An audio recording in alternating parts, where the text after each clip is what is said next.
My name is W. Paul Mayhue, and I've been involved in this body of politics since, um, 1978.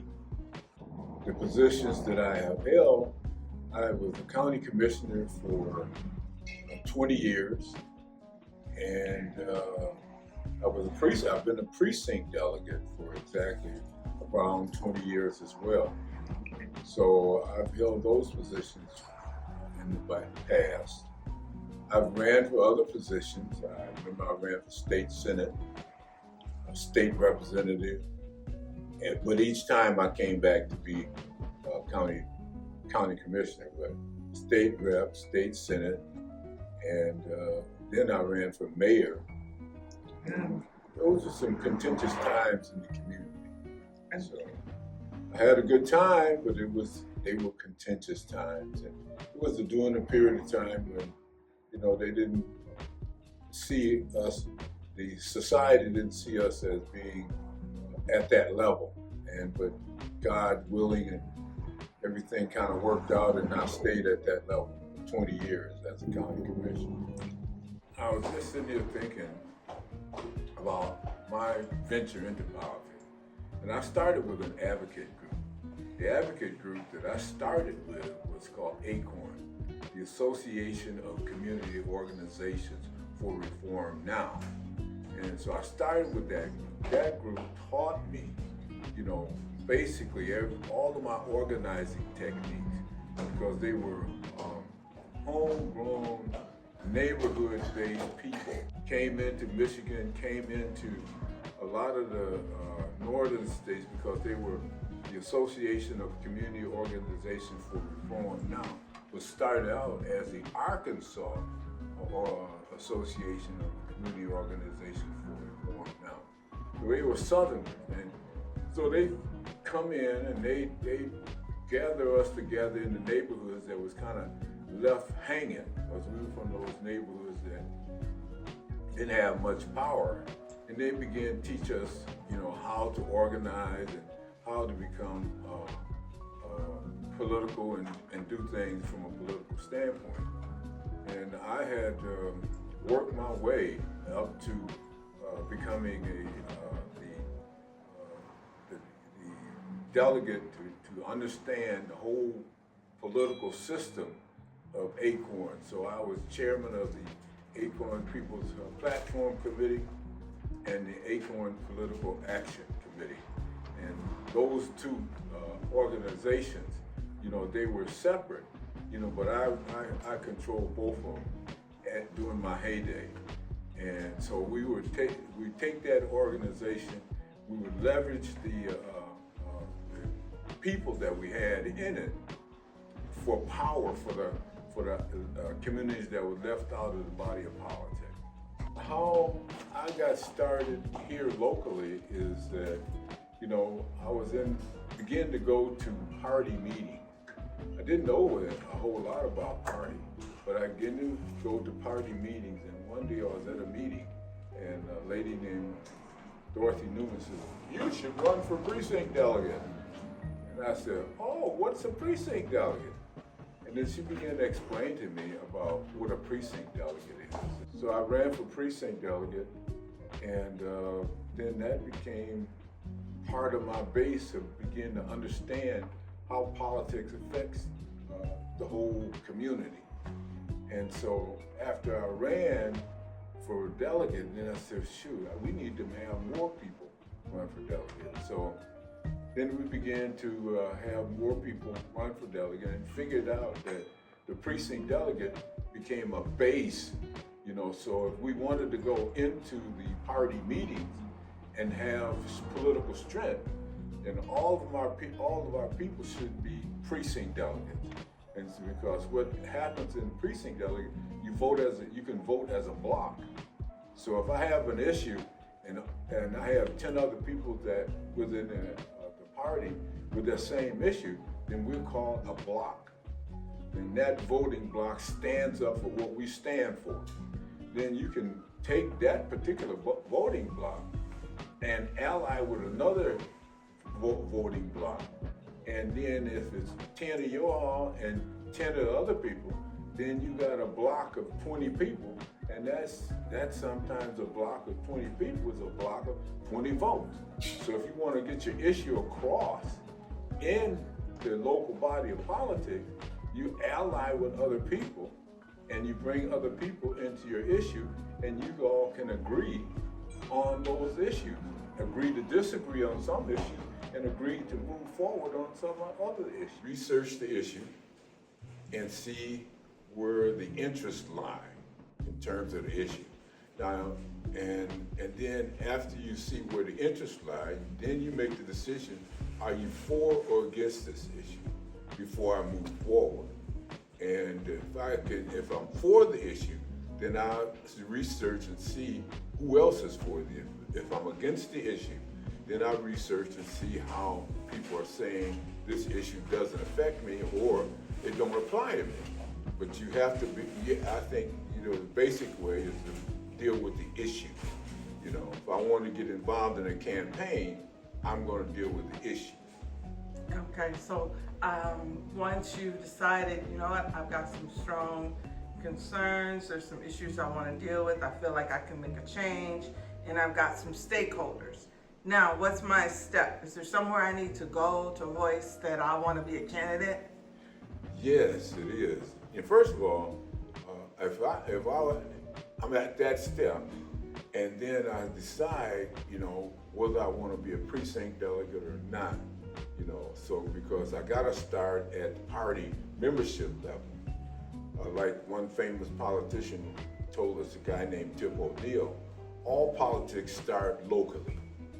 So everything that you see on a national level that's going on now, it started in some local municipality.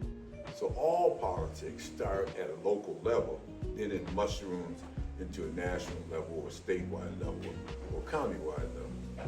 Okay, so you mentioned a precinct delegate, then there's things like city commissioners, county commissioners. What are some of the positions that people could run for in politics? Now, if we talk about, precinct delegate versus city commission, you don't have to be partisan politics. There's two different types. Because in one level, if we're talking about city commission, we're talking about nonpartisan politics. That's nonpartisan. You don't have to be a partisan to be involved in that. But then you have to know that there is partisans out there that's going to either support you or not support you. And you have to have a leaning somewhere toward one of those partisans so that you can gain the type of support that you're going to need in order to make that position become an actuality. Okay. And so a person who, let's say they've decided they're running for city or county commissioner, and let's just start with city commissioner. So a person decides, you know what, I want to be a city commissioner. It's a nonpartisan role. What are some of the steps? I've completed the application. What do I need to do now? How do I get the word out? You need to go to your neighborhood associations and begin at the neighborhood level and talk to your neighborhood association people. Because usually the neighborhood associations have a pulse on what's happening in terms of what's going on in the neighborhood. So in that situation, you need to begin at the neighborhood level. Now the neighborhood level might lead you to state issues or county issues or issues dealing with tax and taxation. But then that's where you start. Okay, and now I've met with different neighborhood associations, different organizations in the area, met with city leaders, whether they're for targeted groups, let them know my interest. Okay, so as a candidate and I'm ready to get some yard signs, what do I need to do and how do I get these yard signs right the first time? Well, you need to have a consultant that has some experience in putting yard signs together. Because there's certain entities out here that have done yard signs. And so if you go to those particular entities, they'll kind of walk you through the process that you have to have the disclaimers, you have to have both sides of the yard sign there so that people can see it going and coming, and the disclaimers, and the way that they should approach people. Like your last name should be in bold, your first name and stuff like that don't really matter. It does matter, but it's not as prominent as your last name, because that's how people are going to be judging that. So that's basically it in terms of yard signs. You're going to have a yard sign that catches the people's eye. You have to have the boldness of a yard sign. That's what catches people's eye. And then two-sided. And they should be two-sided and have a disclaimer on it that says, paid for by the committee to elect whoever. Okay. And that disclaimer should be on both sides of the yard sign as well? Correct. Okay. Yeah. Okay, so now got my yard signs. Now I'm looking I want to get some literature. I want to get something into people's hands. What do I need to put on there? What's important to put on that literature? The boldness should be your issue, but you also have to have the disclaimers on the literature, who that's paid for by, But you're gonna need those disclaimers, the same disclaimers on the yard sign. You're gonna need that on the literature. But in dealing with your literature, you probably have several issues that you see as important, and you rank them. You have most important first, and on down the line to the next important, that third tier, so on down the line in terms of what you feel is important to the community. Okay. All right. So now I've got my literature, and then I've got my signs. I'm sure like having some larger signs or posters is probably a good idea for a political campaign. Would you agree? Oh yeah, as much as you can advertise and as big as you can get, even though it's expensive, you should be able to do that. Because if you have the big bold yard signs, then that says something in the minds of people. You have the big bold yard sign. Whoa, I see this big bold yard sign. What's happening? And that make people want to think about it. Let me go check this out. The boldness of your yard sign helps people think of let me check this out. Who is this with this bold sign? And so you want to create the curiosity inside of people's mind as to whether they should check you out or not. Okay, so we've got, we determined what position we want to run for based on our issues and where we feel we can make a difference. We've got yard signs, we've got literature, posters, so marketing there is done. And what else would you recommend for someone who's new getting into politics? If there was one thing that you said, now you've done all those things, but you gotta also do this, what is that? Well, you gotta go out and talk to the people. Before you really make your decision, you should talk to the people. You should go to where you feel that interest groups are and talk to them and pose questions sometimes. And sometimes just listening in terms of groups of people talking, you can hear, like if you go up to Link, it's a place that we would go in the community to sometimes listen to issues that people are concerned about, especially in the city. And you go sit there and listen, and then you ask questions, about what people think. And then that's how you begin to develop your issue base. Just sitting and listening and probing back and forth with people, depending on what issues that you're concerned about. All right, and is there any final advice or anything you wanna? Well, I'd say, if you're going to run for, that's for nonpartisan, but if you're going to run for partisan situation, then you got to be able to seek out which party are you which party do you think you would affiliate with? Where are you at on the conservative and not so conservative ladder? In both parties, you have conservatives and people that are liberal. So the spectrum is wide from ultra conservative to ultra liberal, but then you have to be able to say, where am I at on this totem pole of liberal and conservatism? And then govern yourself accordingly.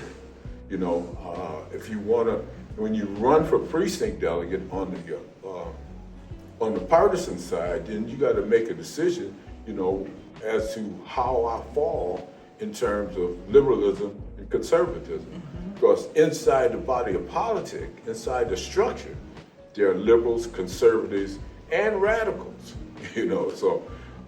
So you got to decide where you fall at on the totem pole to do it. So when you run for precinct delegate as a partisan, you know where you should land. Then when you go inside after you run for precinct delegate, they have the convention. Then you got to try to hook up with people that have like minds and like thoughts in terms of how you think. And when you align with them, then they usually section you out in different groups. And you want to go to a group, you want to hang with a group that kind of fits your mode of thinking. Okay. So that you have if you bring an issue up, then my issue will be supported by this group, because this group of precinct delegates, we all kind of think alike. So you kind of get some stakeholders. Right, there you go. And one of the most important thing is to be able to build coalitions. Understand that politics is not a rugged individualism type of thing that has tried to be, that some people try to push you off into. Because if you're a rugged individualist, you're going to be by yourself a long time. So part of politics is about relationships and building relationships to further your cause and their cause as well with you. Awesome. This has really been very educational. I think that anyone watching this video will walk away with some great nuggets on how to, why to start in the politics, how to get started in the politics, and some great tips on things to remember in regards to when we get those yard signs out there, and also in literature. I want to say Reverend Dr. Paul Mayhue. And how many years were you a county commissioner? I was a county commissioner for 20 years. All right. I started in the body of politics in 1988, and was in the Democratic Mini Convention in Memphis, where I met the Honorable John Conyers and Representative Harold Ford Sr. And Conyers and I remained political allies until his death. And he helped out a whole lot in Grand Rapids dealing with statewide and national issues. Okay, now tell us the name of your book. You are a published author. What is the name of your book? The name of the book is called Another Brother in the Struggle. Another Brother in the Struggle. And if someone wanted to get this book, where would they go? First, they could call 616-340-8788, or you can purchase it on Amazon. But I wouldn't mind you calling my number and purchasing it from me. Okay, so if they want an autographed, signed copy of the book, right, then they want to call this number, a signed autographed copy, and talk to the man himself with all of the political nuggets that we need so that we can make change in our communities. Then I want to recommend the book, Another Brother in the Struggle. And let me say in closing, I am so proud to see all the political activity that we have now. We just got to be able to try to direct it as a community to the stuff that we actually need. But seeing, the African Americans that we have on the county commission, seeing the African Americans that we have on the city commission, it's great to me, because when we started out, we didn't have representation on the city commission. Now we just have to get them to work together so we can see the results. Yeah, as a exactly. community. Exactly. All right. Well, again, I want to thank you for this opportunity, and it is my hope and prayer that all watching this video will learn something to help further their careers in the political arena. So mote it be.